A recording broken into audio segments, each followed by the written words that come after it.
In the last episode of Comics History 101, we discussed the sad state the Batman found himself in the late 1960s. Sales had plummeted and the character was mired in the aftermath of the campy Adam West TV show.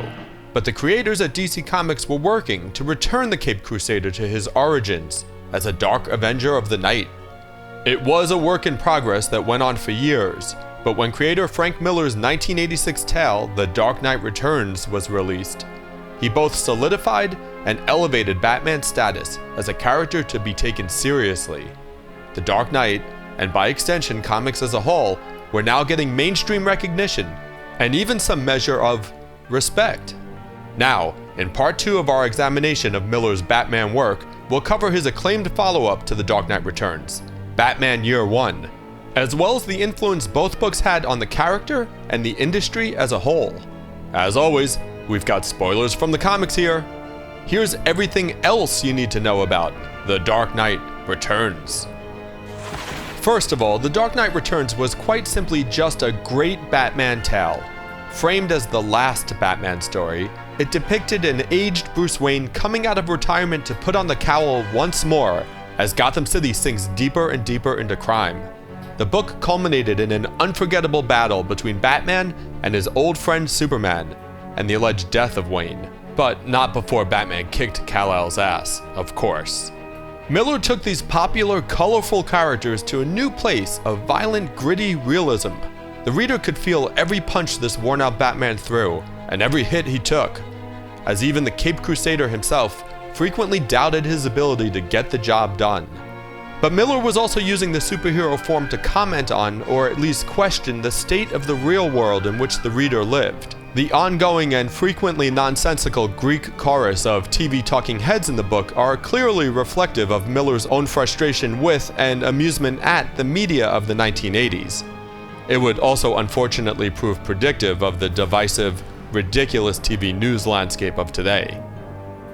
And Dark Knight Returns also pushed boundaries from a production and artistic standpoint.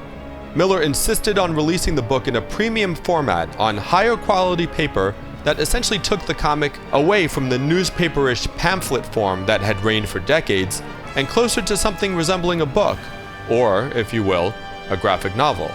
He also adopted, along with his colorist and wife at the time, Lynn Varley, a painted gouache style that offered a broader range of colors than was typically seen in American comics. This, along with a 16-grid layout approach, which enabled Miller to control the pacing and detail of each scene, further deepened the complex presentation.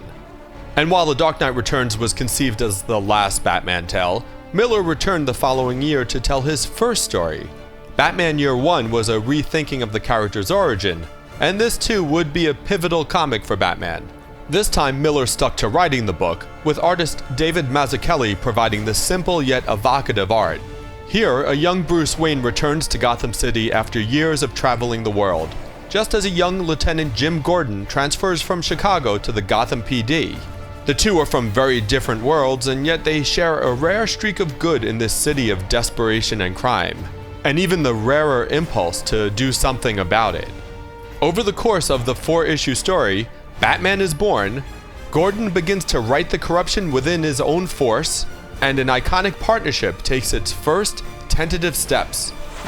Many of the hallmarks of the Batman world that we now take for granted were the result of both Year One and The Dark Knight Returns.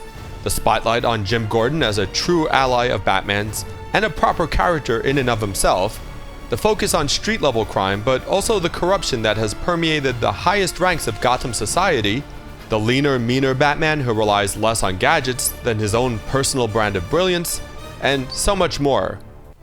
Clearly, the big screen versions of Batman would take their cue from these comics as well.